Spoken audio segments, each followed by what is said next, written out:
अस्सलाम एवरीवन, उम्मीद है कि आप सब लोग खैर खैरियत से होंगे। सर, अनफॉर्चुनेटली आज भी वही लाइट के इशू की वजह से हमारी क्लास नहीं हो पाई। तो sir, without wasting further time हम कुछ की कॉन्सेप्ट को इस प्रीमियम लेक्चर में कवर कर लेते हैं, जो कि आपको पास पेपर के और करीब ले जाएगा। और प्रोबेबली हम फिर अगली क्लास में पास पेपर ही एक 20-21 नंबर का सॉल्व कर रहे होंगे। सही है जी। बहुत ट्रिकी कॉन्सेप्ट्स हैं, पर अगर आपने तमीज़ से समझ ली तो इट इज़ वेरी इजी। तो मैं आपको उसको ब्रेक कर करके करवाऊंगा ताकि आपके वो दिमाग में नक्श हो जाए। तो बहुत फोकस होकर सुनिएगा। चलिए जी। अच्छा, अब आज की क्लास में जो एजेंडा है पहले वो भी दिमाग में रखते हैं कि ताकि एक मैपिंग चलती रहे, हाँ यार जाना किस तरफ है। आपने आज तक मेरे साथ जितने भी सवाल किए थे जानिए, उसके अंदर आप लोगों को रिसीट एंड पेमेंट अकाउंट दिया हुआ था। यानी रिसीट एंड पेमेंट अकाउंट देने का मतलब यह है कि आपको ओपनिंग और जो पैसे आए और जो पैसे गए और क्लोजिंग सब दिया हुआ था। बट जो हम कॉन्सेप्ट की आज बात करेंगे उसमें आपको रिसीट एंड पेमेंट अकाउंट नहीं दिया हुआ होगा। आपने एक एक इंडिविजुअल एंट्री को पिक करके अपनी असेसमेंट के हिसाब से, अपनी नॉलेज के हिसाब से रिसीट एंड पेमेंट अकाउंट बनाना है और फिर उसको क्लोजिंग तक पहुंचाना है ताकि तुम लोग क्लोजिंग बैलेंस शीट बना पाओ। सबसे पहली चीज तो ये आ गई। दूसरी चीज, आज की क्लास में हम ये सीखेंगे कि अगर आप पीपी के लिए कुछ पे कर रहे हैं और वो पूरी प्राइस की पेमेंट ना हो तो उसके इम्पैक्ट कहाँ कहाँ आएंगे। दूसरी चीज हो गई। तीसरी चीज, इन्वेंट्री की प्राइसेस पहले कुछ और थी, अब कुछ और है, तो सेल्स किस अमाउंट पे बुक होगी, क्या क्या उसकी रिपोर्टेशंस हैं, ये सारी चीजें आज की क्लास में देखनी है। पहला केस शुरू करते हैं वो वाला कि सर जिसके अंदर आपने पीपी परचेज किया और आपने पीपी की पेमेंट की है, उसका कोई 70%। आए देखते हैं। मैंने कहा सर पीपी का ओपनिंग बैलेंस आपको दिया हुआ है पर ओपनिंग कैरिंग अमाउंट दी हुई है। वैसे ओपनिंग कैरिंग अमाउंट का मतलब ये है कि ये आपको दी हुई है book value. To be very clear, इसके अंदर से अक्यूमुलेटेड डेप्रिसिएशन नेट हुआ है। इसके अंदर से अक्यूमुलेटेड डेप्रिसिएशन फिर बता रहा हूँ नेट हुआ है। This is not a cost account. Opening book value दी हुई है 1.5 मिलियन की। देखिएगा, फर्दर इंफॉर्मेशन में आपको लिख के देता है NPO paid ₹3,50,000 for purchase of equipment on July 1, 2021। यानी July 1, 2021 को एनपीओ ने 3,50,000 पे किए हैं, एक इक्विपमेंट परचेज किया था जो कि रिप्रेजेंट कर रही है 70% ऑफ टोटल प्राइस। तो ये बात तो तय हो गई। ये बात तो तय हो गई कि मैं यहां पे सर 3,50,000 से कैश आउट होता हुआ दिखा दूंगा। तब मुझे एक बात ये पता है कि अगर मैं ये 350 बता रहा हूं तो ये 70% को रिप्रेजेंट कर रहा है। मुझे क्या चाहिए? 100%। तो सर ये इक्विपमेंट जो है कुल मिला के 5 लाख रुपए की कॉस्ट लगता है। तो आपसे मैं अगर ये पूछूं, क्योंकि आपने एंट्री बाय एंट्री चलना है और उसको पार्क भी करना है क्योंकि वो प्रॉपर कॉन्सेप्ट यहाँ पे टेस्ट कर लेता है आपके, तो क्या मैं कह सकता हूँ कि यहाँ पे एडिशन के अंदर मैं ये 5 लाख रुपए दिखाऊंगा? क्यों सर? क्योंकि बकाया में कहूंगा पेएबल टू सप्लायर है। सर मैं यहाँ पर पेएबल टू सप्लायर कह लो, कॉन्ट्रैक्टर कह लो, you can not write trade payable है। सही जी, इसको सप्लायर को भी हटाते हैं। Payable to contractor of equipment proper रखते हैं, अलग से लायबिलिटी है। You can not call it a trade payable क्योंकि वो इन्वेंट्री के लिए होता है। बात क्लियर है? अच्छा, जैसे मैंने आपको बताया कि भाई आपने पीपी के पैसे पे किए कम बट पीपी की वैल्यू ज्यादा थी, तो आपने कहा भाई मुझे पीपी की कॉस्ट इतनी पड़ेगा। पे नहीं किया, वो अक्रूवल बुक किया हुआ है, पे करेंगे आप बाद में। और सर दूसरी बात ये कि ये 1,50,000 पे क्लोजिंग बैलेंस शीट में चला जाएगा। तो अगर आपको सवाल में कहीं लिखा हुआ देखे कहीं नीचे कि भाई कंपनी या NPO has paid amount of ₹3,50,000 which represents 70% of the total purchase price, तो आपने पीपी के अकाउंट में जो लेके जाना है वो 100% अमाउंट लेके जानी है। कुछ कैश रहेगा, कुछ लाइबिलिटी में आ जाएगा, बट पीपी तो टोटल से डेबिट होगा। आई होप दिस इज क्लियर। अब ये डेप्रिशिएट भी होगा, इस पे भी आते हैं। पर पहले इससे रिलेटेड हम एक रिसीट एंड पेमेंट अकाउंट में ये एंट्री पार्क कर लेता हूँ। यहाँ पे हम क्या लिख देंगे? Payment for equipment. सर ये रिसीट एंड पेमेंट अकाउंट आपने डेवलप करना, आप वो शख्स हैं जो डेवलप करेंगे और कोई नहीं। आपने डेवलप करना है क्योंकि ये बना हुआ नहीं होगा। मैक्सिमम क्या हो सकता है? Opening balance. अब मैं अज्यूम कर रहा हूँ कि यहाँ पे ओपनिंग बैलेंस आ रहा है। सही जी, यहाँ पे ओपनिंग बैलेंस आने का बच्चों मतलब है ओवरड्राफ्ट। ओवरड्राफ्ट यानी यहाँ पे तो पॉजिटिव बैलेंस आता है ना, यानी यहाँ पे मतलब ये कि मैंने ज्यादा पैसे निकाले हैं बैंक से। तो इसका बैलेंस डेबिट साइड के बजाय क्रेडिट साइड पे आएगा क्योंकि वो टेक्निकली कंपनी की लायबिलिटी होगी। सही है जी। तो मैं यहाँ पे लिख देता हूँ कि लेट से सर मेरा बैलेंस ऊपर आ रहा था कोई 123400 सही जी, इतने का ओवरड्राफ्ट आ रहा है। अच्छा जी, ये ओवरड्राफ्ट आ रहा है, ये सर मेरी और पेमेंट आ गई, तो सर क्या और पैसे निकाल लिए होंगे? नहीं भाई, बाकी पैसे आए भी होंगे, वो यहाँ पे फिल आउट करेंगे, बट हॉले हॉले। चलिए, आई होप आपको पहली ट्रांजैक्शन क्लियर होगी। सर दूसरी ट्रांजैक्शन फिर बता रहा हूँ, इस पूरे गेम के अंदर ये आप पीपी में ले गए, सही है जी, ये आप कैश में लेके, this is not a closing balance of cash, ये फॉर द ईयर की एक ट्रांजैक्शन है जो आपने पार की है। क्लोजिंग बैलेंस मुझे निकालना है, क्लोजिंग बैलेंस ऑल टुगेदर मुझे निकालना है। अच्छा जी, दूसरी ट्रांजैक्शन मैंने कहा इक्विपमेंट अपीयरिंग इन ओपनिंग, ये बड़ी अहम बात है, बहुत ही ट्रिकी होगी, आपने बड़ा फोकस होकर सुनना है, अदरवाइज ये पूरा रिकॉर्डिंग का मजा खराब हो जाएगा। सुनिएगा, मैंने कहा equipment appearing in opening was purchased by NPO at a cost of rupees 2.5 million, यानी से 2.5 मिलियन का हमने इक्विपमेंट खरीदे थे, जो कि रिप्रेजेंट कर रहे हैं 5 इक्विपमेंट, जो कि रिप्रेजेंट कर रहे हैं 5 इक्विपमेंट। सो अगर मैं बात कहूं आपको कि अगर 2.5 मिलियन को 5 से अगर डिवाइड करूंगा तो एक इक्विपमेंट की कॉस्ट आती है कितनी सर? 5 लाख रुपए। और मैं अगर यहाँ पे ये कह दूं कि NPO's policy is to depreciate equipment on 10 years, straight line method। तो बात को समझिएगा, देखिए यहाँ पे मैं सवाल में जाता हूँ ना जानी, तो सवाल के अंदर यहाँ पर 1.5 million is opening carrying amount या बुक वैल्यू, मतलब इसमें से डेप्रिसिएशन माइनस हुआ है। अगर मैं ये देखना चाहूँ, कि ये जो ओपनिंग बुक वैल्यू है, यानी ये जो ओपनिंग बुक वैल्यू है, ये कितने एसेट्स की, बात समझिएगा, ये कितने एसेट्स की है सर? 5 एसेट्स की बुक वैल्यू है, और जो कि एक साथ खरीदे गए थे, और एक एसेट की कॉस्ट कितनी थी?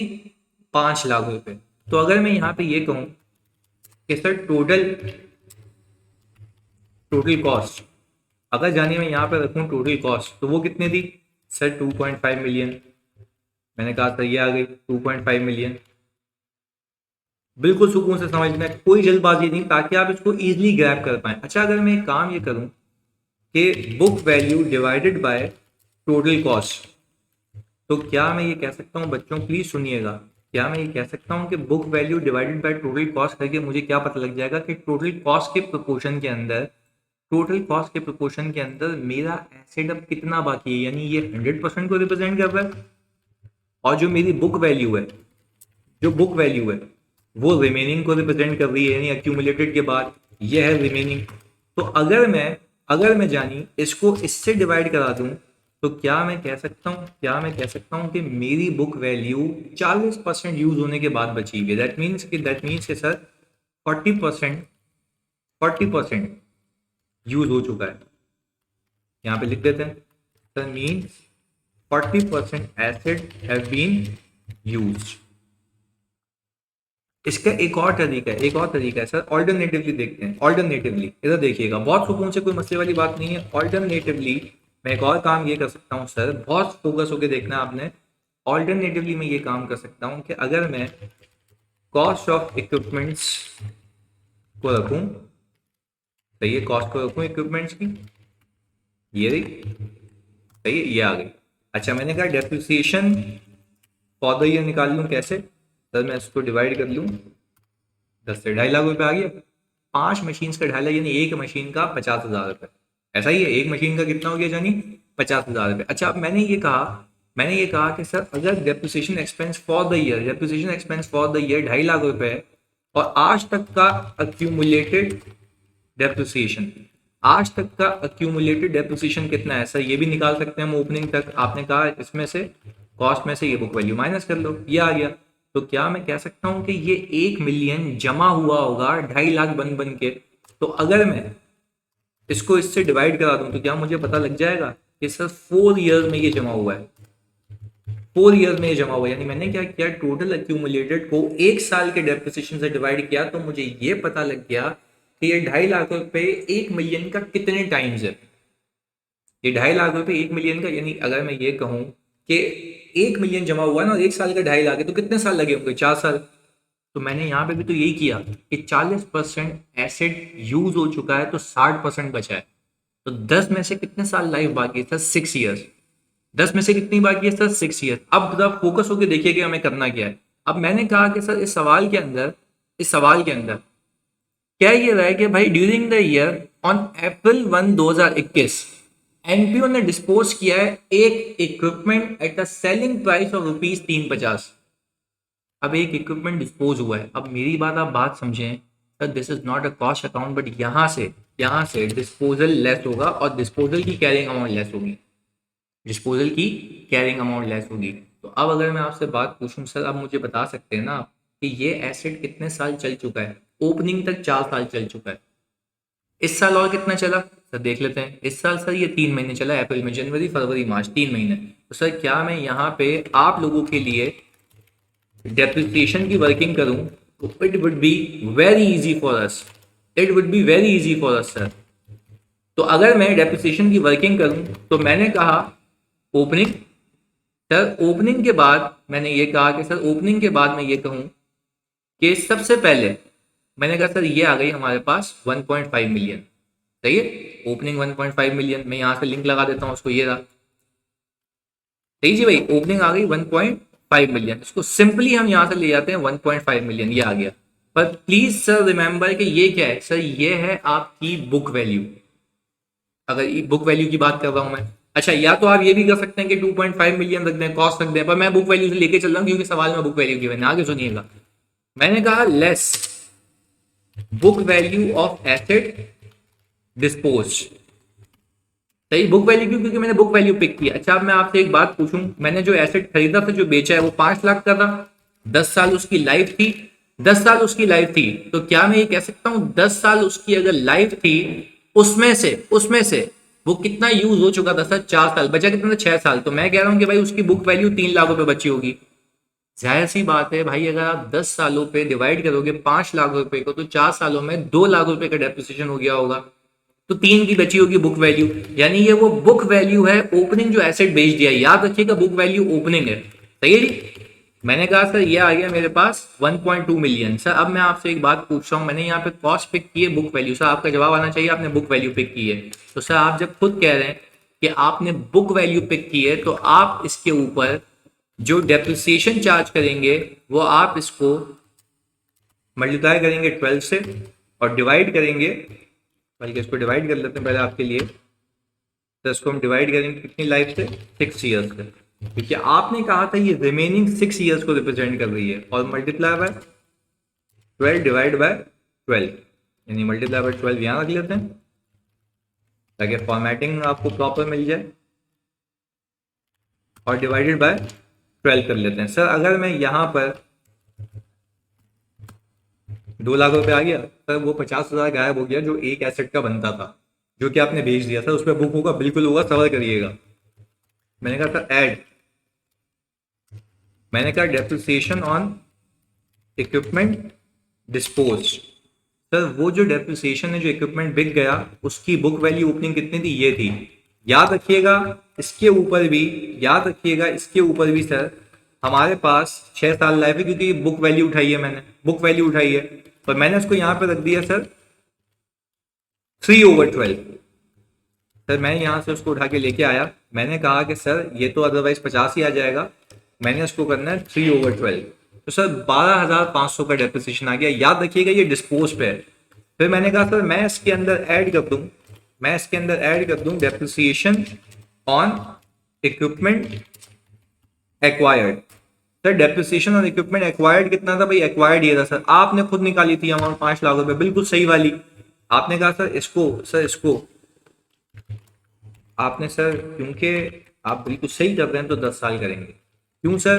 भाई ये तो नया आया है, ये तो पूरे, और सर इसको आप करेंगे 6/12। तो मैंने कहा कि सर मैंने यहाँ पर पहले इसको 10 किया और फिर इसको 6/12 किया। सर कुल मिला के जानिए मेरे पास आ गया, 237,500। सही, कुल मिला के आ गया मेरे पास 237,500। Sir this is the total depreciation expense for the year, जो के यहां पर आएगा। डिस्पोजल को बाद में देखते हैं। सर हमने कहा depreciation, sir total depreciation expense आ गया हमारा कितना? 237,500। सर ये बात माने आके ये जाएगा इनकम एंड एक्सपेंडिचर अकाउंट के अंदर, ये चीज़ इतनी आसान नहीं थी, पर आपको ऐसे ग्रिप में लेके आनी है कि सर ये इनकम एंड एक्सपेंडिचर अकाउंट में जाएगा। फिर सुनिएगा, ओपनिंग में मानते हो कि अक्यूमुलेटेड डेप्रिसिएशन नेट हुआ हुआ है। सुनिएगा, ओपनिंग में मानते हो अक्यूमुलेटेड डेप्रिसिएशन नेट हुआ हुआ है, और मैं ये कह रहा हूँ ये एडिशन है, इसमें बुक वैल्यू कॉस्ट पहले दिन पे क्या होती है, सेम होती है। फिर मैंने कहा इस पे डेप्रिसिएशन बुक हुआ। इस बात को भी मानो कि इस ओपनिंग के अंदर, मैं इसको खोल के बताता हूं आपको, इस ओपनिंग के अंदर जानी, बिल्कुल फोकस हो गए।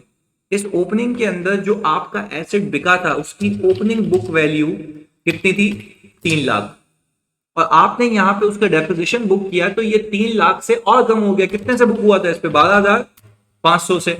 यकीन नहीं आता तो सर चल के देख लेते हैं, एक बार अमाउंट भी कंफर्म हो जाएगी। सर मैं नीचे आया, मैंने देखा, देखिए सर 12,500।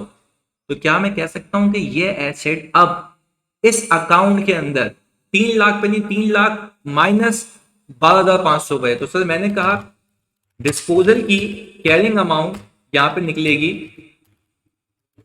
3 लाख माइनस 12,500। तो सर मैंने कहा मैंने 3 लाख में से, सर 3 लाख रुपए में से 12,500 माइनस किए तो ये बच गया। सर ये वो अमाउंट है डिस्पोज एसेट की कैरिंग अमाउंट जो कि इस अकाउंट से बाहर जानी चाहिए, क्योंकि देखो खुदा के वास्ते ये बुक वैल्यू का अकाउंट है, यहां से जाएगी भी क्या, बुक वैल्यू।